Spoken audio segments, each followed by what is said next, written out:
আসসালামু আলাইকুম। আজকে একটু জরুরি কাজে বাইরে গেছিলাম, তাই রান্নাবান্না ঠিকমতো করতে পারি নাই। আমি সকালে যাওয়ার সময় আলু সিদ্ধ করে গেছি এবং কি ডাল ভিজাই গেছি। আসি ভাবতেছি কী করব, ভাবছিলাম আসি একটা মাছ মাংস কিছু একটা সাথে করব, কিন্তু দেখি যে আসার সময় লেট হয়ে গেছে, প্রায় 2টা বাজে গেছে। কী রান্না করব এখন ভাবতে ভাবতে ভাবলাম যে ডালগুলো ভিজাই গেছি ওই ডালগুলো বোনা করে নিই, আলুর ভর্তাটা তেলে ভাজি নিই। আমাদের বাসায় আবার আলুর ভর্তা এরকম তেলে ভাজলে সবাই পছন্দ করে, সবাই খাইতে চায়। তো এই যে আমি আলুর ভর্তাটার জন্য পেঁয়াজ কাঁচামরিচ দিয়ে ভাজি বসাই দিলাম পেঁয়াজটা লাল হওয়ার জন্য। এর পাশে দিয়ে আমি ডাল বোনাটা বসাই দিচ্ছি। ডাল বোনাটা এই যে আমি পেঁয়াজ রসুন লবণ দিয়ে দিলাম, দিয়ে এই যে হলুদ মরিচটা দিয়ে দিচ্ছি।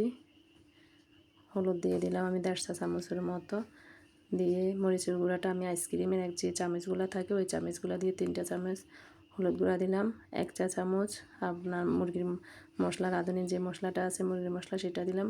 আর আমি ফ্রিজ থেকে বের করে টমেটোটা দিয়ে দিলাম, কারণ ওটা গলা ছিল না, এই জন্য আগে টমেটোটা দিয়ে দিলাম যাতে গলে যায়।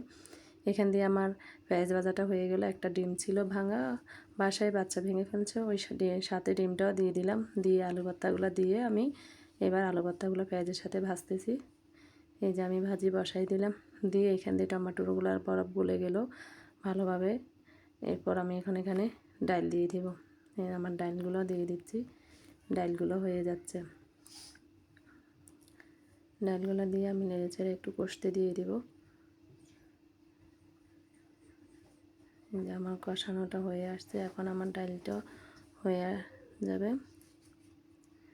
কষানো হয়ে যাওয়ার পর এখন আমি পানি দিয়ে দিলাম, দিয়ে এটা এখন ঢেকে দিব। নাড়ে চাড়ে এটা এখন ঢেকে দিছি।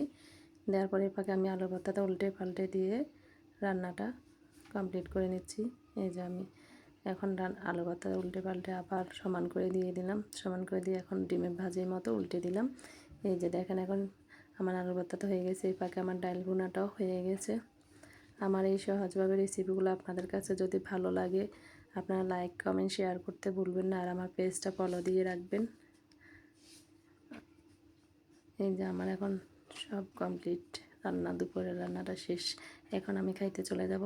আমি এখন ভাত নিয়ে নিলাম, নিয়ে আমার খুবই খিদে পাইছে, কারণ বাইরে থেকে আসছি তো, তাই খুবই খিদে পাইছে। তাড়াতাড়ি রান্না শেষ করে খাইতে বসে গেলাম।